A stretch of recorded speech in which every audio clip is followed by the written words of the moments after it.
Je suis Jacqueline Morandini, je suis artiste peintre, peintre-sculpteur et collagiste.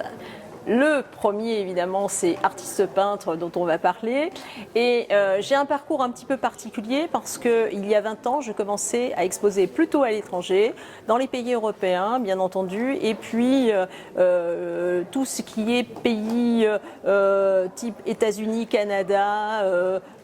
J'ai aussi exposé en Asie. Enfin, c'est un parcours un petit peu éclectique. Et finalement, je me suis raisonnée et je me suis dit à un moment donné, il faut aussi exposer en France, à Paris, dans ma région. Donc je me suis recentrée et voilà. J'en suis là, on va dire, sur le plan géographique et cursus. D'accord. Quelle est ta technique en fait sur les tableaux que tu exposes aujourd'hui? Alors c'est comme un graphisme. C'est une recherche de plus de 20 ans, justement, sur cette technique. C'est une écriture ethno-picturale qui est liée un petit peu aux civilisations, aux écritures des civilisations anciennes et qui, avec l'adaptation et surtout de façon à ce que ce soit universaliste et ça peut être lu par toutes ces peuples différents et variés durant ce cursus, je me suis appliquée à chercher des symboliques qui soient traduisibles et visuellement par toutes ces populations. Voilà. Génial. Et du coup, tu exposes pour la première fois ici? Ah oui, c'est la première fois. D'accord. Et alors, quelles sont tes impressions? Ah, moi j'aime.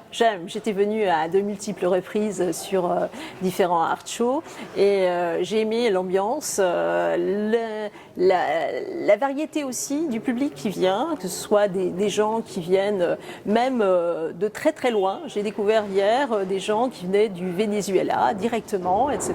Donc c'était très intéressant. Alors si je peux parler de ma technique, pour revenir un petit peu là-dessus, ce serait intéressant de vous exposer comment je traduis cela, cette écriture un petit peu particulière et ces stigmates, quelquefois du polymorphisme cunéiforme, etc. Ce sont des multicouches de pigments liés à de l'encre, liés aussi à du blanc de Meudon pour donner ce relief et ces aspérités et de manière à créer cette écriture tracée, creusée, systématique.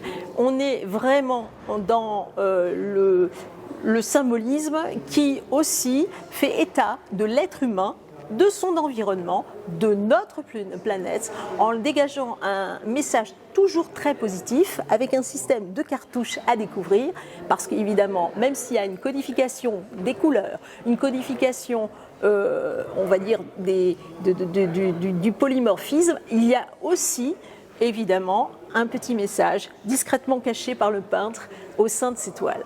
À découvrir, bien sûr. Ok, et ben on va regarder ça de près. Merci Jacqueline. Merci beaucoup.